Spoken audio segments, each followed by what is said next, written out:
Hey! Whoa, that peaked. Hey, John here, coming at you from a new audio setup. Let me know how it sounds.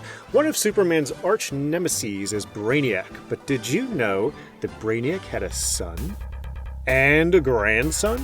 Well, no, but I'm not surprised because comics are weird like that. I hear you say. But did you know that in all the weird characters L.E.G.I.O. was chosen from the annals of comic history to make minifigs of, they've only made one generation of Brainiac? Well, yeah, they only made the one that matters. I hear one of you say, who said that? You're insane.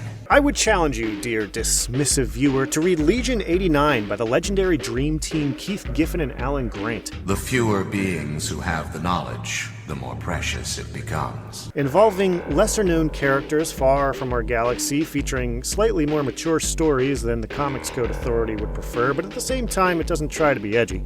In short, the writers had a good amount of creative freedom. It stars the super genius son of, well, technically the clone of Brainiac, Vril Dox, who escapes Brainiac's control and quickly forms a group of diverse otherworlders and sells their services as a space police team known as L.E.G.I.O.N. Licensed Extra-Governmental Interstellar Operatives Network. I think it might have been one of those think of the word first and then make an acronym around it things. Anyway, throughout its entirety, Dox's methods are always questionable, and he demands strict obedience while giving out little information to his own team. But while he usually does have a hidden agenda, it's rarely the angle everybody is expecting, and in the end, they can't deny that his plan was a good one. Although they tend to like him less and less as time goes on. I first discovered Dox in a Lobo comic, the title character being one of the few who can get under Dox's skin, even though Lobo himself is under control from Dox, which, if you're familiar with Lobo, is not an easy feat. But I digress. Dox eventually has a son named L.E.G.I.O.N, who, having the same DNA as Dox and Brainiac himself, is also a super genius. Beautiful hair, but kind of annoying. He's not the most interesting character here, but the Godfather trilogy still has to include number 3, so here's L.E.G.I.O.N. On to the minifigs. Brainiac was already made a few years ago, as you probably know, and he has a great torso and head combination, but he needed a little more, so I gave him the shoulder armor from the old UFO theme to give him more of a presence.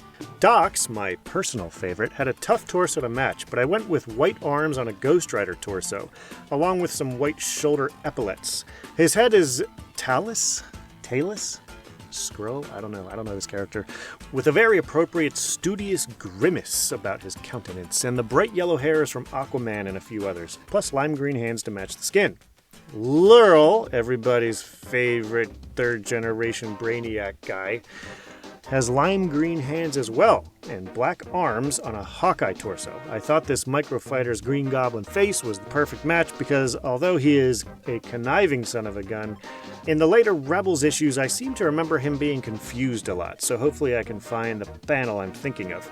This hair was my second choice, but it still works. Both choices happen to be from Harry Potter figs, and this is the one I found first. So how'd I do? Had you heard of this dysfunctional family before? Had you heard of Lobo before? Should I make a Lobo video? I could make a Lobo video. I have the title picked out already. Lobo. Actually, I forget the title I had picked out, but I do have it written down somewhere. Okay, see you next time.